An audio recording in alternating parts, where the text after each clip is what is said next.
Hello అండి, welcome to my channel my crafts and recipes. ఇవాల్టి మన రెసిపీ పొన్నగంటి ఆకుతో పచ్చడి ఎలా తయారు చేసుకోవాలో ఈ వీడియోలో చూద్దాం. అందుకోసం ముందుగా స్టవ్ ఆన్ చేసి ఒక ప్యాన్ పెట్టుకుని కొద్దిగా ఆయిల్ వేసి 1 చెంచాడు ఆవాలు, 2 చెంచాల శనగపప్పు, 2 చెంచాల మినపప్పు, 1 స్పూన్ మెంతులు, 1 స్పూన్ జీలకర్ర వేసి వేగనివ్వాలి. ఇందులో ఒక 5-6 ఎండుమిరపకాయలు కూడా వేసి పోపుని బాగా వేగనివ్వాలి. పొన్నగంటి ఆకు తింటే పోయిన చూపు తిరిగి వస్తుందని పెద్దలు చెప్తూ ఉంటారు.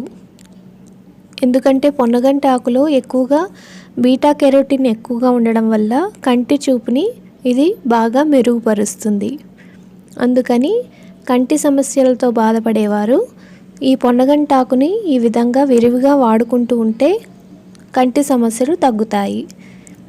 ఇప్పుడు ఆఖరిగా ఒక పచ్చిమిరపకాయ కూడా వేసి ఈ పోపుని వేయించుకోవాలి.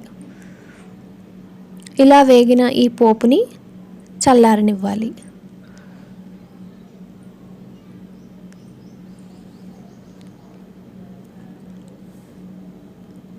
మళ్ళీ అదే ప్యాన్లో కొద్దిగా ఆయిల్ వేసుకుని కడిగి శుభ్రం చేసుకుని ఉంచుకున్న పొన్నగంటి ఆకుని వేసి బాగా వేగనివ్వాలి.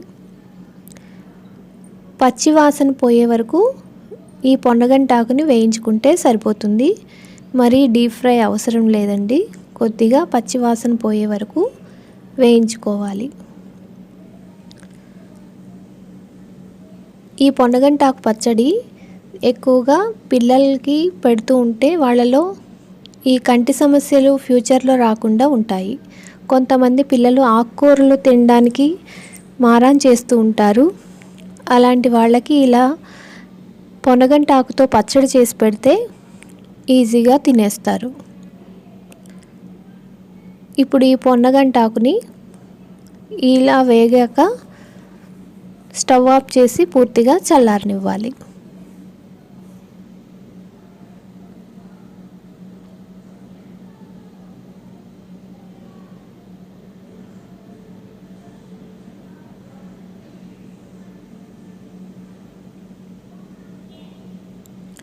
ఇప్పుడు ఒక మిక్సీ జార్లో వేయించుకుని చల్లార్చుకున్న పోపుని వేసుకుని అందులో రుచికి సరిపడా ఉప్పు కూడా వేసుకుని కొద్దిగా చింతపండు కూడా వేయాలి. ఆఖరుగా పొన్నగంటి ఆకు వేయించుకుని చల్లార్చుకుని ఉంచుకున్నాం కదా, ఆ పొన్నగంటి ఆకును కూడా వేసుకుని మెత్తగా గ్రైండ్ చేసుకోవాలి. ఇది మరీ మెత్తగా గ్రైండ్ చేసుకోవాల్సిన అవసరం లేదు. కొంచెం కోర్సుగానే గ్రైండ్ చేసుకోవాలి. అప్పుడు రుచి బాగుంటుంది. మరి పేస్ట్లా అయితే బాగోదు. కొంచెం కోర్సుగానే గ్రైండ్ చేసుకుంటే పొన్నగంటి ఆకు పచ్చడి చాలా టేస్టీగా ఉంటుంది. చూసారు కదా, ఎంతో సులభంగా పొన్నగంటి ఆకు పచ్చడి సిద్ధమైపోయింది. మరి మా రెసిపీ నచ్చినట్టయితే మా ఛానల్ని లైక్ చేయండి, షేర్ చేయండి, అలాగే సబ్స్క్రైబ్ చేసుకోండి. మరిన్ని మంచి వీడియోల కోసం మా ఛానల్ని తప్పకుండా సబ్స్క్రైబ్ చేసుకోండి. Thank you.